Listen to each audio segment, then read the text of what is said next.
ଆଜିର କାଳାଂଶକୁ ସ୍ୱାଗତ। ଆଜି ଆମେ ଚତୁର୍ଥ ଶ୍ରେଣୀ ବିଜ୍ଞାନ ବହିର ଉପକାରୀ ଉଦ୍ଭିଦ ଓ ପ୍ରାଣୀ ଅଭ୍ୟାସ କାର୍ଯ୍ୟକୁ ଆମେ ଆଲୋଚନା କରିବା। ତେଣୁ ଆରମ୍ଭରୁ ଶେଷ ଯାଏଁ ଏ ଭିଡ଼ିଓକୁ ଦେଖି ବୁଝିବା ପାଇଁ ଚେଷ୍ଟା କର।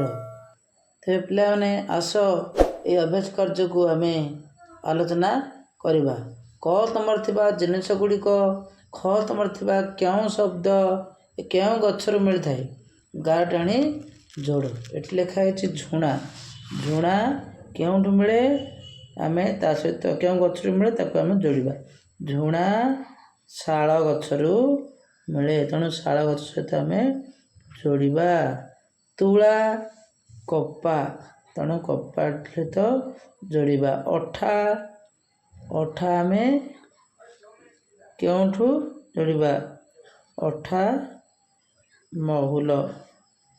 ଅତର ଗୋଲାପ, ଅତର ଆମେ ଗୋଲାପରୁ ଯୋଡ଼ିବା। ଅତର ଗୋଲାପ। ଚିନି କେଉଁଠୁ ମିଳେ? ଚିନି ଆଖୁରୁ ମିଳେ, ତେଣୁ ଆଖୁ ସହିତ ଚିନି ଯୋଡ଼ିବା। ଚିନି ଆଖୁ। କାଗଜ ବାଉଁଶ, ତେଣୁ ବାଉଁଶ ସହିତ ଯୋଡ଼ିବା। ଏହିଭଳି ଉତ୍ତରକୁ ଆମେ ଖାତାରେ ଲେଖିବା। ବର୍ତ୍ତମାନ ଆମେ 2 ନମ୍ବର ପ୍ରଶ୍ନର ଖାଲି ଘର ପୂରଣ କର। ଯେପରି ଶାଳ ଗଛ, ଶାଳ ଗଛରୁ ଝୁଣା ମିଳେ, ଝୁଣାରୁ ଧୂପ ହୁଏ। ସେହିଭଳି କିଆ ଓ ଗୋଲାପର ଫୁଲରୁ କ'ଣ ପ୍ରସ୍ତୁତ ହୁଏ? ଅତର ପ୍ରସ୍ତୁତ ହୁଏ। ତେଣୁ ଆମେ ଏଠି ଲେଖିବା ଅତର। ଏଇ ଘରରେ ଆମେ ଅତର ଲେଖିପାରିବା। ଅତର ଲେଖିବା, ଏଇ ଘର ଭିତରେ ଅତର ଲେଖିବା। ନଳିତା ସୁତୁଲି, ସୁତୁଲିରୁ କ'ଣ ପ୍ରସ୍ତୁତ ହୁଏ? ସୁତୁଲିରୁ ଅଖା ହୁଏ, ତେଣୁ ଆମେ ଲେଖିବା ଏଠି ଅଖା। ସୁତୁଲିରୁ ଅଖା ହୁଏ। ତାପରେ ଦେଖ ପିଲାମାନେ, କପା ଗଛ, କପା ଗଛରୁ ତୁଳା, ତୁଳାରୁ ଲୁଗା, ତୁଳାରୁ ଲୁଗା। ଏଠି ଆମେ ଲେଖିବା ତୁଳାରୁ ଲୁଗା। ତାପରେ ପିଲାମାନେ ନଡ଼ିଆ ଗଛ, ନଡ଼ିଆ ଗଛରୁ ନଡ଼ିଆ କତା, ନଡ଼ିଆ କତାରୁ କ'ଣ ପ୍ରସ୍ତୁତ ହୁଏ? ପାପୋଛ। ଘର ପୋଛିବା ପାଇଁ ପାପୋଛ, ପାପୋଛ ବୋଲି ଆମେ ଲେଖିପାରିବା। ପାପୋଛ, ପାପୋଛ, ପାପୋଛ। ତାପରେ ଦେଖ ପିଲାମାନେ 3 ନମ୍ବର ପ୍ରଶ୍ନ। 3 ନମ୍ବର ପ୍ରଶ୍ନ ଆମେ ଆଲୋଚନା କରିବା। ଗଛ ଆମର କି କି ଉପକାର କରେ ଲେଖ। ଏଠି ଆମେ ଲେଖିବା ଗଛଠାରୁ ଅମ୍ଳଜାନ ପାଉ। 2 ଖାଦ୍ୟ ବସ୍ତ୍ର ଔଷଧ ପାଉ। ଗଛ ଦ୍ୱାରା ବର୍ଷା ହୁଏ। 4 ପରିବେଶ ବିଶୁଦ୍ଧ ରହେ। 5 ତାପମାତ୍ରା ଠିକ୍ ରହେ। ବର୍ତ୍ତମାନ ଆମେ 4 ନମ୍ବର ପ୍ରଶ୍ନ ଆଲୋଚନା କରିବା। ପ୍ରାଣୀମାନଙ୍କ ସୁରକ୍ଷା ଆମର କର୍ତ୍ତବ୍ୟ କାହିଁକି?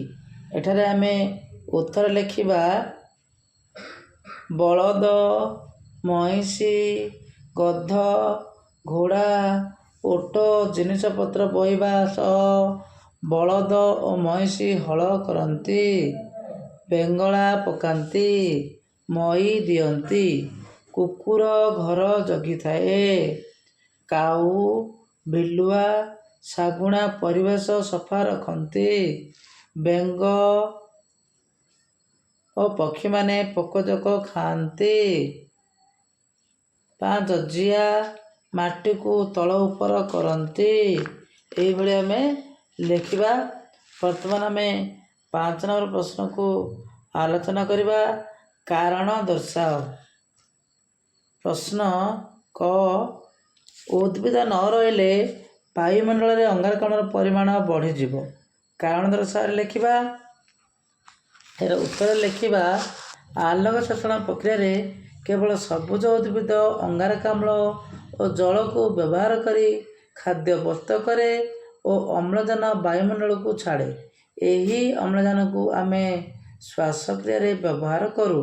ତେଣୁ ଉଦ୍ଭିଦ ନ ରହିଲେ ବାୟୁମଣ୍ଡଳରେ ଅଙ୍ଗାରକାମ୍ଳର ପରିମାଣ ବଢ଼ିଯିବ। ଏଠି ଆମେ ଲେଖିବା। ଖ ନମ୍ବର ପ୍ରଶ୍ନ, ଖ ନମ୍ବର ଶାଗୁଣା, ଚିଲ, କାଉ, ବିଲୁଆ ଇତ୍ୟାଦି ଲୋପ ପାଇଲେ ପରିବେଶ ଦୂଷିତ ହେବ।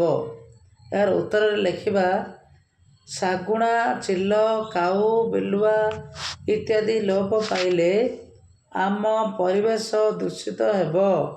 କାରଣ ଆମ ପରିବେଶରେ ଯେଉଁ ଜୀବଜନ୍ତୁଙ୍କର ମୃତଦେହ ବା ମଲା ଶରୀରକୁ ଶାଗୁଣା, ଚିଲ, କାଉ, ବିଲୁଆ ଖାଇ ସଫା କରି ଆମ ପରିବେଶକୁ ସଫା ରଖନ୍ତି। ତେଣୁ ଶାଗୁଣା, ଚିଲ, କାଉ, ବିଲୁଆ ଲୋପ ହେଲେ ଆମ ପରିବେଶ ଦୂଷିତ ହେବ। 6 ନମ୍ବର ପ୍ରଶ୍ନ, ଉଦ୍ଭିଦଠାରୁ ମିଳୁଥିବା କେଉଁ କେଉଁ ଜିନିଷ ତୁମ ଘରେ ବ୍ୟବହୃତ ହେଉଛି ତାଲିକା କର।